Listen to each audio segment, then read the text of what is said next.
Our first date was wonderful. It was a blind date, and I was in a long, beautiful blue dress, and Dad was dressed in his suit, and he gave me a corsage, which he said was the first time he'd ever bought a girl a corsage. And we went to the dance, and he was the most marvelous dancer. Well, you know, he was just perfect. And when I married him, he was perfect, and he's just gotten better. Our first date was wonderful. A lot of fun. It was. We wanted it to continue, and it did.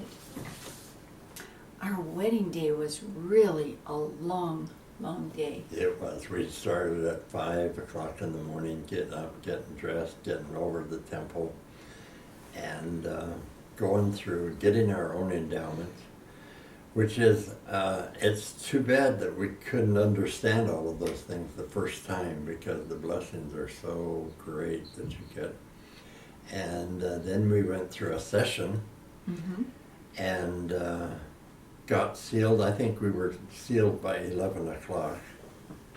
And then we had to go around all of St. George, gathering up things for the reception and getting to Las Vegas for the reception. And it was... we got there about 4, and the reception started at 6, 7 o'clock.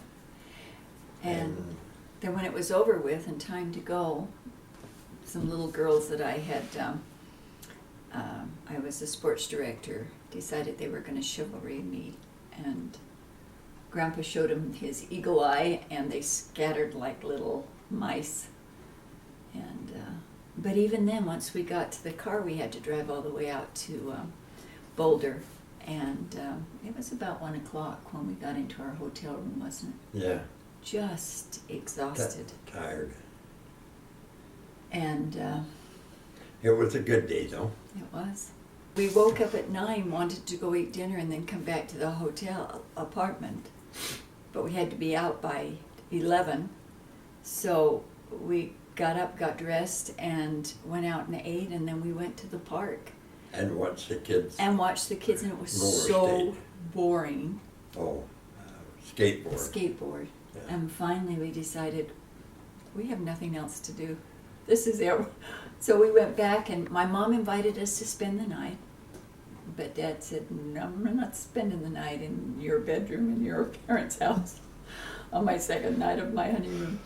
So we loaded up all of our presents in a U-Haul, and we had no place to go because we didn't have a home to go to, and we started out and spent the first night at at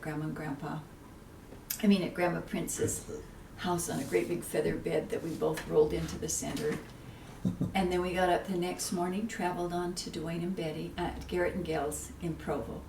And we stayed there the next night, got up the next morning, drove to Salt Lake with our load of stuff. With our U-Haul, and we parked it at Aunt Rayola's, and then we went looking at all of the apartments. Found one for $54 a month. And they said, well, when do you want to move in? And we said, an hour. Right now. So we moved in, and it was lovely. It was nice. But that was our honeymoon.